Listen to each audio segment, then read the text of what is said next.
Okay, so we just got this big fan delivered. It does come in 2 packages. So these fans right here, it comes in a separate box, so keep that in mind. You can see here's all the parts that it comes with. There's a lot of parts here. So we're gonna go through and put this thing together and let you know how long it takes me to put it together. And then we'll go through and show you the functionality of this fan here.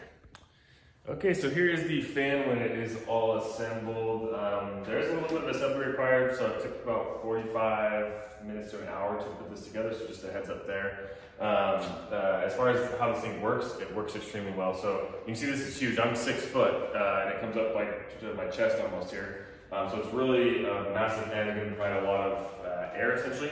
You have it on wheels, which is really nice. It's really mobile, so you can move around as you need. And then of course you do have brakes on the end. So on this end bottom underneath here, you have brakes. So if you wanted to lock it in place, you can just put those down and it won't move on you, which is nice. Other thing is on both sides, you of course have the protection on the fan, so you can get fingers or anything inside of there.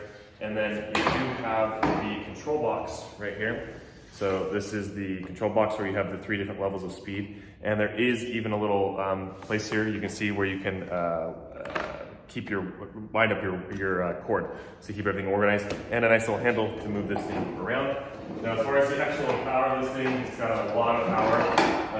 So turn this on, you get an idea on how much this thing has here. It might even blow over this tripod, to be honest with you. So that's speed 1, that's speed 2.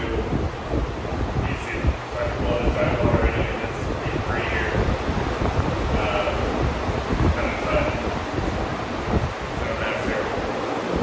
So I'm really happy with this thing.